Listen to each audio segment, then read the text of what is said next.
اور دیکھیے باقاعدہ اذان دینے کی بھی ایک تاریخ ہے کہ کچھ افراد یہ کہتے ہیں تاریخ دان کے 1 ہجری میں ہجرت کے پہلے سال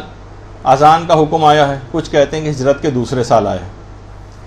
اور بعض مسلمانوں کی روایات جو غیر شیعہ ہیں، غیر شیعہ مسلمان بھائی ہمارے، ان کے ہاں کچھ اذان کے سلسلے میں کچھ الگ طرح کی کچھ روایتیں آئیں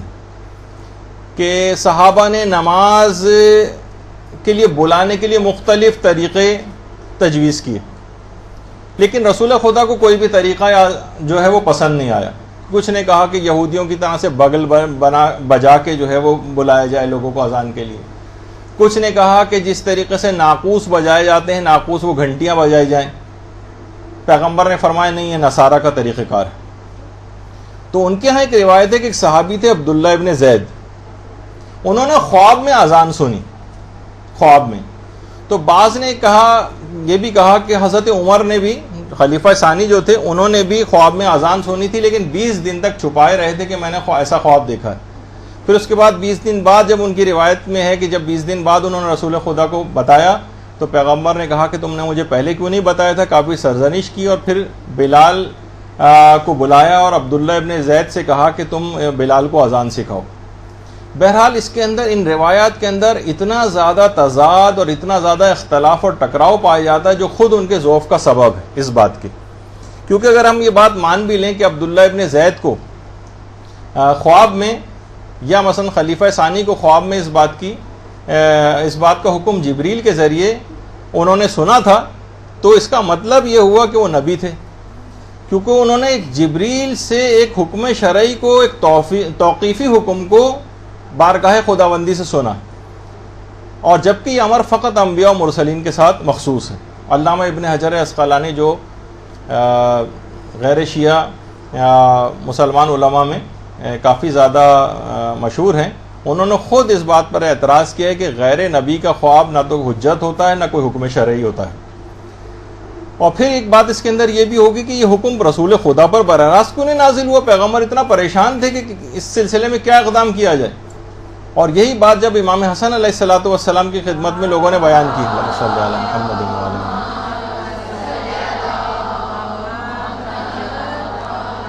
کہ اذان کی ابتدا کے سلسلے میں لوگوں نے کہا کہ عبداللہ ابن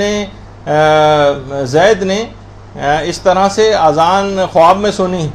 تو امام حسن نے جملہ ارشاد فرمایا تھا کہ اذان کی عظمت اس افسانے سے کہیں بالا تر۔ اور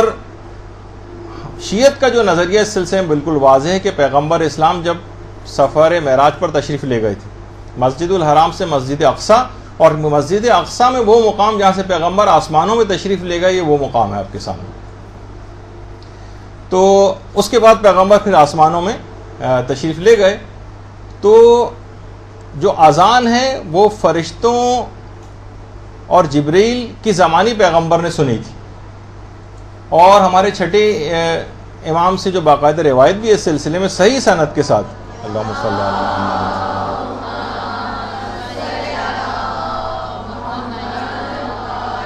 کہ اذان کا حکم باقاعدہ جبریل رسول خدا کے پاس لے کر آئے، اور جبریل نے خود اس وقت اذان و اقامت جو ہے وہ کہی، اور پھر رسول خدا نے امیر المومنین علیہ الصلوۃ والسلام کو بلوایا اور کہا کہ اے علی بلال کو بلاؤ۔ بلال کو بلایا گیا اور مولا کو ہدایت کی کہ آپ بلال کو اذان کی تعلیم دیں۔ پھر اذان بلال نے سیکھی اور پھر بلال کو اذان دینے کا حکم دیا گیا۔ یہ ہمارے پاس پوری تاریخ ہے کہ اس طرح سے جو اور دیگر روایتیں ہیں وہ سب ضعیف ہیں یا بنائی ہوئی ہیں، اور اصل میں یہی ہے کہ پیغمبر اسلام کے پاس اذان کا حکم جبریل لے کر آئے تھے۔ برحمتك يا أرحم الراحمين وصلى الله على محمد وآله الطاهرين